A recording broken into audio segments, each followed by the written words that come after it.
অত্যন্ত বিস্ময়ের সাথে লক্ষ্য করেছি যে বাংলাদেশ জামাত ইসলামের আমির ডাক্তার শফিকুর রহমান তার ভেরিফাইড এক্স সাবেক টুইটার হ্যান্ডেল থেকে নারীদের উদ্দেশ্যে যে নোংরা, জঘন্য ও অবমাননাকর ভাষা ব্যবহার করেছেন বলে দেশব্যাপী আলোচনা চলছে, সেটি সঠিক হলে এর মাধ্যমে পুরো সমাজ ব্যবস্থাকে মধ্যযুগীয় অন্ধকারে ঠেলে দেওয়ার প্রচেষ্টা বলে প্রতীয়মান। তিনি তার এক্স অ্যাকাউন্টের পোস্টে গতকাল তথা 31শে জানুয়ারি বিকেল 4:37 যা লিখেছেন তার একটি অংশ অনুবাদ করলে দাঁড়ায়, আমরা বিশ্বাস করি যে যখন মহিলাদের আধুনিকতার নামে ঘর থেকে বের করা হয় তখন তারা শোষণ, নৈতিক অবক্ষয় এবং নিরাপত্তাহীনতার মুখোমুখি হয়। এটি অন্য কোনো রূপে পতিতাবৃত্তির মতোই। উল্লেখ্য যে তিনি এর আগেও আল জাজিরার সঙ্গে সাক্ষাৎকারে নারীদের ক্ষমতায়ন প্রসঙ্গে নেতিবাচক মন্তব্য করেছিলেন। এটি যদি সত্যিই একটি রাজনৈতিক দলের বিশ্বাস হয়ে থাকে তবে এটি আমাদের জন্য অত্যন্ত দুঃখজনক। প্রিয় সাংবাদিক ভাই ও বোনেরা, জামাতের আমিরের এই পোস্ট দেওয়া এবং অ্যাকাউন্ট হ্যাক হয়ে যাওয়ার যে দাবি করা হয়েছে সঙ্গত কারণেই তার প্রেক্ষিতে প্রশ্ন ওঠে যে নারী বিদ্বেষী একটি পোস্টের প্রায় 9 ঘন্টা পর দেশব্যাপী তুমুল সমালোচনার মুখে রাত 1টার দিকে আইডি হ্যাকের দাবি কতটা যৌক্তিক। আমরা সবাই জানি কোনো গুরুত্বপূর্ণ বা ভেরিফাইড অ্যাকাউন্ট হ্যাক হলে প্রথম ও প্রধান দায়িত্ব হলো দ্রুততম সময়ে জনগণকে অবহিত করা, মিডিয়াকে অবহিত করা, যেন কোনো বিভ্রান্তি না ছড়ায় এবং যেন সবাই সতর্ক থাকতে পারেন। কিন্তু এখানে দেখা গেল সেই বিকেল প্রায় 4:30টার দিকে যে পোস্ট, সেটা জনগণের মধ্যে ক্ষোভ ছড়িয়ে পড়ার অনেক পরে হ্যাকিংয়ের দাবি তোলা হলো। এতে স্বাভাবিকভাবে প্রশ্ন উঠেছে এই দাবিটা আদৌ কতটা বিশ্বাসযোগ্য। এমনকি উক্ত সময়ের মধ্যে জামাত আমিরের ফেসবুক অ্যাকাউন্ট থেকে কিন্তু আমরা দেখেছি অনেকগুলো পোস্ট হয়েছে নির্বাচনী প্রচারণার, কিন্তু সেই এক্স অ্যাকাউন্ট যে হ্যাক হয়েছে এ নিয়ে একটি পোস্টও আমরা দেখিনি। পরবর্তীতে আমরা লক্ষ্য করেছি যে তারা গভীর রাতে 3:30 অনেকটাই ভোর রাত, যখন হাতিরঝিল থানায় একটি সাধারণ ডায়েরি বা জিডি করতে গিয়েছেন, সেখানে স্পষ্টভাবে তারা উল্লেখ করেছেন বিকেল 4:55 অ্যাকাউন্ট হ্যাক হওয়ার বিষয়টি তারা জানতে পেরেছেন। যদি তাই হয়ে থাকে তাহলে এই দীর্ঘ সময় তারা কেন জাতির সামনে সেটি উন্মোচন করেননি এবং প্রায় 12 ঘন্টা পরে কেন জিডি করতে হলো, যখন সারা দেশে মানুষ সংক্ষুব্ধ হয়েছেন? এই বিলম্বের আদৌ কি কোনো যৌক্তিক ব্যাখ্যা রয়েছে? তাছাড়া হ্যাক হওয়ার ঘোষণা দেওয়ার কিছুক্ষণের মধ্যেই সে অ্যাকাউন্ট ফিরে পাওয়ার দাবিটাই বা কতটা বিশ্বাসযোগ্য? এই প্রশ্নগুলো জনমনে ঘুরছে। মানুষ এই প্রশ্নগুলোর উত্তর যৌক্তিকভাবে জানতে চান। আমরা স্পষ্টভাবে বলতে চাই, আমরা সর্বদা নারীদের ব্যক্তিগত স্বাধীনতা, সম্মান ও সম অধিকারের পক্ষে। এই ধরনের ভাষা ও মানসিকতা কোনো সভ্য সমাজে কোনোভাবেই গ্রহণযোগ্য হতে পারে না। এটি প্রকাশ্যেই নারী বিদ্বেষী মনোভাবের বহিঃপ্রকাশ। আমরা যদি এটি সত্যি হয়ে থাকে তীব্র নিন্দা এবং ধিক্কার জানাই। দুঃখজনক হল সত্য, এই রাজনৈতিক দলটির জন্য এটি নতুন কোনো আচরণ নয়। এর আগেও কিন্তু আমরা দেখেছি এই দলের একজন নেতা ঢাকা বিশ্ববিদ্যালয়ের শিক্ষার্থী বোনদের উদ্দেশ্যে ঠিক একইভাবে অশালীন শব্দ ব্যবহার করেছিলেন। আমরা দেখেছি এই দলের প্রধান স্বয়ং প্রকাশ্যে নারীদের জন্য কর্মঘণ্টা কমিয়ে আনার মতন পশ্চাৎপদ বক্তব্য দিয়েছেন। উল্লেখ্য যে দলটি মুখে মুখে ইনসাফ কায়েমের কথা বলে বেড়ায়, কিন্তু একটি আসনেও তারা সংসদ সদস্য হিসেবে কোনো নারী প্রার্থীকে মনোনয়ন দেয়নি। বাংলাদেশের জনসংখ্যার অর্ধেকের বেশি নারী, অথচ একজন সংসদ সদস্য প্রার্থীও নেই এই দল থেকে যিনি নারী।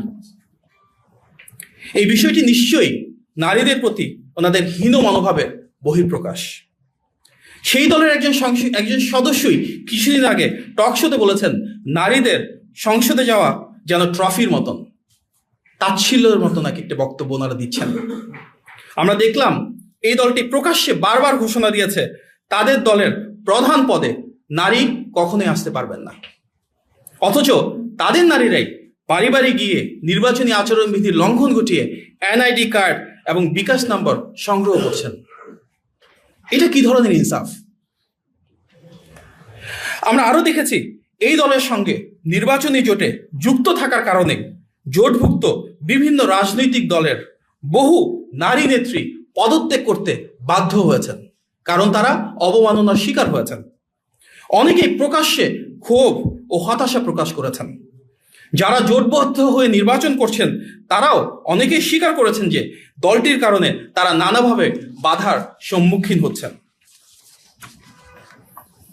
এমনকি নারী প্রার্থীদের পোশাক পরিচ্ছদ নিয়েও প্রশ্ন তোলা হয়েছে বলে অভিযোগ উঠছে, যা চরম রুচিহীনতা ও নারী বিদ্বেষের বহিঃপ্রকাশ।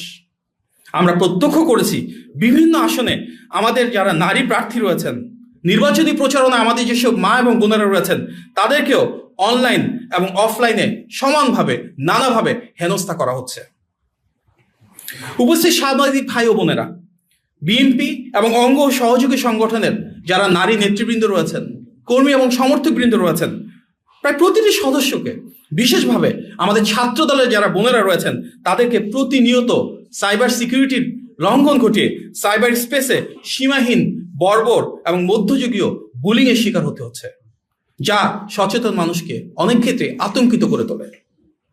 এসব অপপ্রচারে জড়িত আইডিগুলোর দিকে তাকালেই দেখা যায় এগুলো নির্দিষ্ট একটি রাজনৈতিক গোষ্ঠীর পরিকল্পিত কর্মকাণ্ড। হয়তো একাংশ সংঘবদ্ধভাবে এই কাজটা করছে।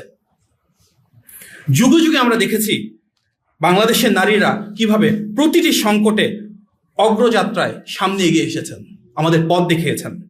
আমরা দেখি আমাদের মায়েরা, বোনেরা, স্ত্রী ও কন্যারা কিভাবে ঘরে বাইরে আমাদের পরিবার, সমাজ, রাষ্ট্রে গুরুত্বপূর্ণ ভূমিকা রেখেছেন। আমরা দেখি আমাদের নারীরা শ্রম দিয়ে, ঘাম দিয়ে পণ্য উৎপাদন করে বৈদেশিক মুদ্রা অর্জন করছেন। এই যে বাংলাদেশের গার্মেন্টস শিল্পের বিশ্ব বিজয়, তার বিরাট একটা অংশ জুড়ে রয়েছে আমাদের নারীদের অবদান।